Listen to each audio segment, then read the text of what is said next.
Hello दोस्तों, शिक्षा the education channel में मैं मीनाक्षी आपका स्वागत करती हूँ। आज हम हिस्ट्री का जो टॉपिक पढ़ने जा रहे हैं वो बहुत ही इम्पोर्टेंट है। तो आइए देखते हैं वो क्या है। आज हम पढ़ने वाले हैं हड़प्पा सभ्यता, जिसका एक और नाम है सिंधु घाटी सभ्यता और इंग्लिश में इसे कहा जाता है इंडस वैली सिविलाइजेशन। तो आज हम इंडस वैली सिविलाइजेशन के मेन पॉइंट्स को बहुत अच्छे से समझने वाले हैं। तो आइए देखिए फ्रेंड्स, जैसे कि मैंने बताया कि हड़प्पा सभ्यता को सिंधु घाटी सभ्यता भी कहा जाता है।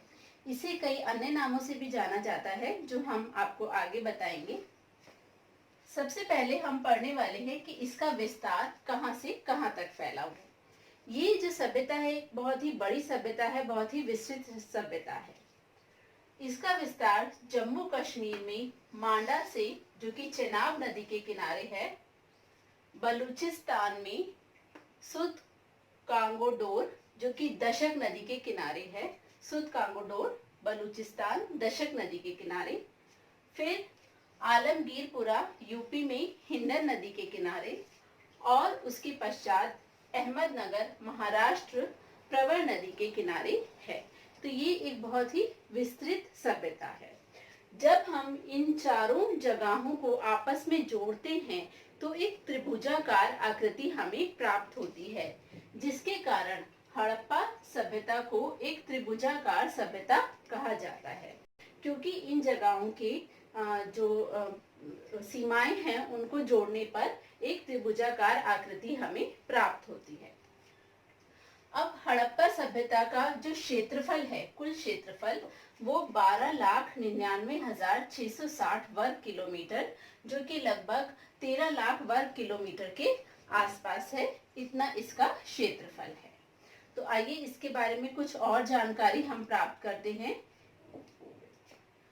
हड़प्पा सभ्यता का क्षेत्रफल मिस्र व मेसोपोटामिया का 12 गुना था। जैसा कि हमने आपको पहले ही बताया कि ये एक बहुत ही बड़ी सभ्यता थी। तो मिस्र और मेसोपोटामिया सभ्यता को मिलाकर उसका 12 गुना क्षेत्रफल हड़प्पा सभ्यता का था। सबसे पहले चार्ल्स मैसन ने 1826 में सभ्यता के बारे में बताया, इसको खोजा नहीं। चार्ल्स मैसन जो थे वो एक ब्रिटिश अधिकारी थे और उन्होंने जब पाकिस्तान का भ्रमण किया, वो वहां गए, तो उन्हें इस सभ्यता के बारे में कुछ साक्ष्य मिले, लेकिन वो ये नहीं बता पाए कि यहाँ पर्टिकुलर ऐसी कोई सभ्यता है। तो क्वेश्चन इस तरह से आता है कि प्रथम बार हड़प्पा सभ्यता के बारे में ज्ञान किसको प्राप्त हुआ या किसे पता चला, तो वो चार्ल्स मैसन थे। 1826 में उन्होंने बताया कि हाँ, यहाँ एक कोई सभ्यता है, पर वो ये नहीं जानते थे कि ये सभ्यता कौन सी है, इसका विस्तार कितना है, मीन्स उन्होंने इसे खोजा नहीं। फिर बर्टन बंधु, जिसमें विलियम बर्टन और जेम्स बर्टन थे, 1856 में उन्होंने कराची और लाहौर के बीच में रेल पटरियों को बिछाने का काम किया। तो जब वो रेल पटरियां बिछा रहे थे वहां पर, तो वहां उन्हें टीलों से कुछ ईंटें प्राप्त हुई और ये जो ईंटें थी उन्होंने इस्तेमाल की रेल पटरियां बिछाने में। तब वो ये तो जानते थे कि यहाँ किसी प्रकार का कोई भवन या कोई निर्माण रहा होगा, परंतु उन्हें इस बात का ज्ञान नहीं था कि यहाँ कोई सभ्यता रही होगी। तो बर्टन बंधु, जिसमें विलियम बर्टन और जेम्स बर्टन थे, उन्होंने उन ईंटों का प्रयोग रेल पटरियों को बिछाने में कर लिया। तो उन्होंने उस सभ्यता को खोजा नहीं, बट उन्हें ये ज्ञान हो गया कि हाँ, यहाँ कोई ना कोई टीला या कोई ना कोई सभ्यता के अवशेष रहे होंगे। तत्पश्चात अलेक्जेंडर कनिंघम ने 1860 में प्रथम बार खोज करने का प्रयास किया। खोज करने का प्रयास कैसे किया? इन्होंने पाकिस्तान का बहुत बार दौरा किया और उस एरिया में जाकर साक्ष्य प्राप्त करने की कोशिश की, लेकिन इनको ऐसे साक्ष्य प्राप्त नहीं हुए जिससे कि ये पता चले कि यहाँ किसी भी प्रकार की सभ्यता रही है। तो इनकी जो खोज थी, अलेक्जेंडर कनिंघम की 1860 की जो खोज थी, वो सफल नहीं रही। तो अब प्रश्न ये आता है कि हड़प्पा सभ्यता की खोज आखिर किसने की? तो इसको समझते हुए हम आगे ये देखते हैं कि सर जॉन मार्शल ने 1921 में, जो कि उस समय तत्कालीन पुरातत्व विभाग के प्रमुख थे। उन्होंने भारत के दयाराम साहनी और राखल दास बनर्जी के साथ मिलकर हड़प्पा सभ्यता की खोज की। तो अगर आपसे ये पूछा जाए कि हड़प्पा सभ्यता की खोज किसने की, तो आप सर जॉन मार्शल ने की 1921 में। लेकिन अगर क्वेश्चन ये आता है कि हड़प्पा सभ्यता की खोज पर्टिकुलरली किसने की, तो उसमें दयाराम साहनी का, और अगर मोहनजोदड़ो की बात आती है तो उन्होंने राखल दास बनर्जी ने मोहनजोदड़ो की खोज की। तो ये पॉइंट हमें अच्छे से क्लियर हो गया है। अब हम आगे देखते हैं कि हड़प्पा सभ्यता का कालक्रम क्या रहा। कालक्रम की जब हम बात करते हैं तो सर जॉन मार्शल के अनुसार इसका जो कालक्रम था वो 3250 बीसी से 2750 बीसी तक रहा, परंतु ये उन्होंने अपने अनुभव के आधार पर कहा। लेकिन एक पद्धति होती है कार्बन 14 पद्धति, कार्बन 14 डेटिंग जो होती है, उसके अनुसार जब अवशेषों का अध्ययन किया गया तो पता चला कि जो हड़प्पा सभ्यता का सही कालक्रम था वो 2300 बीसी से लेके 1750 बीसी तक का था। और इस बात को भारत के पुरातात्विक डीपी अग्रवाल ने बहुत सपोर्ट किया। तो वास्तव में जो सिंधु घाटी सभ्यता का कालक्रम माना जाता है वो 2350 बीसी से 1750 बीसी तक का माना जाता है। अब हम देखते हैं कि सिंधु घाटी सभ्यता के जो अलग अलग नाम हैं वो किस कारण से हैं और उसके क्या क्या नाम रखे गए। तो जैसे हमने पहले भी पढ़ा कि सिंधु घाटी सभ्यता का एक नाम है सिंधु घाटी सभ्यता। अब इसका नाम सिंधु घाटी सभ्यता क्यों है? क्योंकि जितने भी स्थान शुरुआत में पाए गए सिंधु घाटी सभ्यता के वो सिंधु नदी के किनारे थे, उसी कारण से इसको सिंधु घाटी सभ्यता कहा गया। बाद में कुछ स्थान ऐसे भी पाए गए जो कि सरस्वती नदी के किनारे थे, तो इसको सिंधु एवं सरस्वती सभ्यता कहा गया। और हमने ऊपर यहाँ पढ़ा कि इसका प्रथम खोजा गया स्थान जो था वो हड़प्पा था, इसीलिए इसे हड़प्पा सभ्यता के नाम से भी जाना गया। तो इसके 3 नाम इस आधार पर रखे गए। तो ऑब्जेक्टिव में इसका क्वेश्चन यही आता है कि सिंधु घाटी सभ्यता को सिंधु घाटी सभ्यता क्यों कहा जाता है या हड़प्पा सभ्यता क्यों कहा जाता है, तो नामकरण किस आधार पर हुआ, इससे भी इसका क्वेश्चन बनता है। तो अब हम आगे देखते हैं कि सिंधु घाटी सभ्यता के उद्भव के संबंध में क्या मत है। इसके उद्भव के संबंध में 2 मत हैं। एक मत है विदेशी मत और एक मत है देशी मत। तो आइए देखते हैं विदेशी मत क्या कहता है और देशी मत क्या कहता है। तो विदेशी मत के अनुसार जो सिंधु घाटी सभ्यता के जनक थे वो सुमेरियन सभ्यता के लोग थे। अब सुमेरियन सभ्यता क्या है? सुमेरियन सभ्यता मेसोपोटामियन सभ्यता का एक भाग है। तो विदेशी मत के लोग ये मानते थे कि जो सुमेरियन सभ्यता है वही जो है सिंधु घाटी सभ्यता की जनक है, उसी के द्वारा उसका उद्भव हुआ है।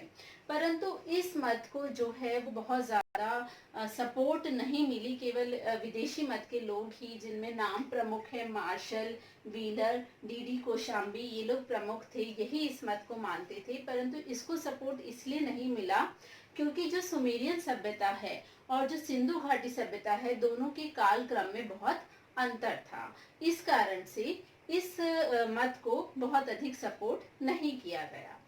अब देशी मत के अनुसार ये माना जाता है कि जो द्रविड़ जाति के जो लोग हैं, द्रविड़ जाति के लोग ही सिंधु घाटी सभ्यता के जनक हैं। तो इस सभ्यता को, इस जो मत को है वो बहुत सपोर्ट मिला और भारत में जो मुख्य सपोर्ट इसको मिला वो इसका समर्थन करने वालों में राखल दास बनर्जी का नाम प्रमुख है। तो ये 2 मत हुए, विदेशी मत और देशी मत। अब आइए आगे देखते हैं कि जो सिंधु घाटी सभ्यता है इसके प्रमुख स्थल कौन कौन से हैं। हमने ये पढ़ा इससे पहले कि इसका विस्तार बहुत ज़्यादा था। पाकिस्तान, अफगानिस्तान, भारत, तीनों देशों में इसका विस्तार था। तो अब जो प्रमुख स्थल हैं भिन्न भिन्न देशों में, हम उनके बारे में इसको समझते हैं। तो अफगानिस्तान में जो इसके प्रमुख स्थल हैं वो हैं शोर्तगोई और मुंडी ग्राक। ये 2 प्रमुख स्थल हैं शोरतगोई एंड मुंडी गाग। उसके बाद पाकिस्तान में इसके जो स्थल पाए गए हैं वो है सिंध में मोहनजोदड़ो और चंदोड़ो और कोटी दीजी। ये 3 इसके प्रमुख स्थल सिंध में हैं। पंजाब में हड़प्पा और बलूचिस्तान में डाबरकोट और बालाकोट इसके प्रमुख स्थल हैं। भारत में जो स्थल इसके पाए गए हैं उसकी श्रृंखला बहुत ही लंबी है और अब हम आगे उसको देखते हैं और साथ में हम ये भी देखेंगे कि किस स्थान से क्या क्या साक्ष्य प्राप्त हुए, क्योंकि ये प्रश्न ऑब्जेक्टिव्स में जरूर पूछा जाता है कि किस स्थान से मुख्य कौन से साक्ष्य प्राप्त हुए। तो भारत में सिंधु घाटी सभ्यता के सर्वाधिक स्थल मिले हैं, सबसे ज्यादा स्थल मिले हैं। अब हम उन्हीं को देखने जा रहे हैं कौन से प्रमुख स्थल हैं। सबसे पहले जम्मू और कश्मीर में जो स्थल मिले हैं उसमें है मांडा। भारत में सबसे उत्तरी बिंदु है ये सिंधु घाटी सभ्यता का, मांडा। उसके बाद पंजाब में अगर हम देखें तो रोपड़ जो कि सतलुज नदी पर स्थित है। हरियाणा में बनवाली, यहाँ से मिट्टी के हल, बैलगाड़ी, खिलौने के अवशेष मिले हैं। राखीगढ़ी भारत का सबसे बड़ा नगर, भारत में पाया जाने वाला सिंधु घाटी सभ्यता का सबसे बड़ा नगर जो है वो हरियाणा की राखीगढ़ी में हमें देखने को मिला है। अगर हम बात करें राजस्थान की तो राजस्थान में कालीबंगा, यहाँ पे जुते हुए खेत, कांच की चूड़ियां और अग्निकुंड के अवशेष मिले हैं। उत्तर प्रदेश में अगर हम देखें तो सिंधु घाटी सभ्यता के अवशेष आलमगीरपुर जो कि सबसे पूर्वी स्थल भारत में माना जाता है सिंधु घाटी सभ्यता का, यहाँ से इसके अवशेष मिले हैं। संधौली और बड़गांव से भी इसके अवशेष मिले हैं। महाराष्ट्र में दैमाबाद जो कि सबसे दक्षिणी बिंदु है सिंधु घाटी सभ्यता का, महाराष्ट्र में दैमाबाद। गुजरात की अगर हम बात करें तो गुजरात में सबसे अधिक स्थल भारत में जो मिले हैं सिंधु घाटी सभ्यता के, उसमें सबसे ज्यादा गुजरात में मिले हैं। और वो स्थल कौन से हैं? सबसे पहला है लोथल। लोथल से हमें बंदरगाह, अग्निकुंड और चावल के अवशेष मिले हैं। फिर है धौलावीरा, यहाँ से सुव्यवस्थित नगर योजना के हमें अवशेष मिले हैं। धौलावीरा सुव्यवस्थित नगर योजना।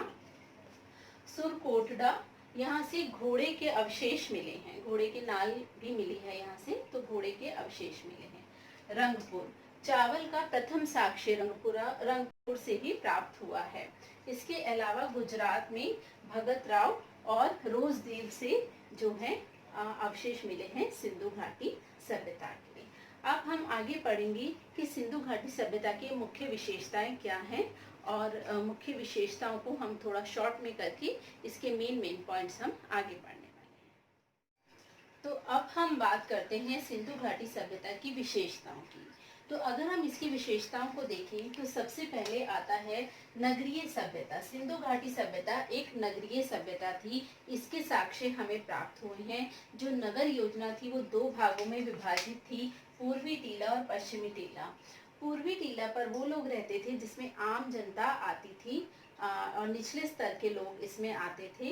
लेकिन पश्चिमी जो टीला है उसमें वो लोग रहते थे जैसे कि राजा, पुरोहित या फिर उच्च वर्ग के लोग यहाँ पर रहते थे। इस सभ्यता के में जो है ईंटों के साक्ष्य प्राप्त हुए हैं और वो ईंटें कच्ची और पक्की दोनों प्रकार की ईंटें यहाँ से प्राप्त हुई हैं। जो नगर योजना थी वो ग्रिड पद्धति पर आधारित थी। ग्रिड पद्धति पर आधारित का मतलब है बिल्कुल सुव्यवस्थित थी, उसका नाप बिल्कुल परफेक्ट था, उसके अनुसार ये नगर योजना बनाई गई थी। और सड़कें और भवन बहुत ही सुनियोजित ढंग से बनाए गए थे। यहाँ पर मैं आपको बताना चाहूँगी कि अन्नगार और स्नानागार भी यहाँ से मिले हैं, लेकिन उसका एक डिटेल फिर व्याख्या हो जाएगी तो उसको मैं आपको नेक्स्ट वीडियो में उसको एक्सप्लेन करूँगी। और नालियों का जो निर्माण है वो बहुत ही सुव्यवस्थित ढंग से किया गया था। मीन्स जल प्रबंधन जो था वो इस नगर योजना का एक प्रमुख भाग था। सेकंड जो विशेषता आती है वो ये है कि ये एक कांस्य युगीन सभ्यता थी। कांस्य युगीन सभ्यता से हमारा तात्पर्य है कि इस सभ्यता में, सिंधु घाटी सभ्यता में कांस्य धातु का सर्वाधिक प्रयोग हुआ, जिसके कारण इसे कांस्य युगीन सभ्यता कहा जाता है।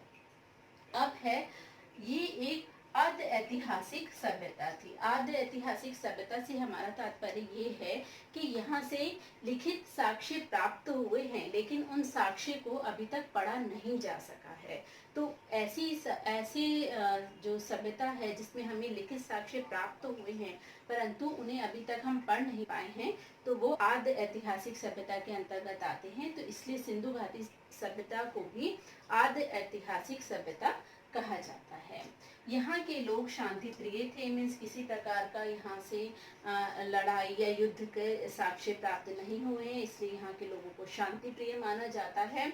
व्यापार प्रधान सभ्यता थी, क्योंकि कृषि होती थी और बहुत बड़े विस्तृत क्षेत्र में ये फैली हुई थी और पशुपालन भी ये लोग करते थे, तो ये माना जाता है कि ये व्यापार प्रधान सभ्यता थी।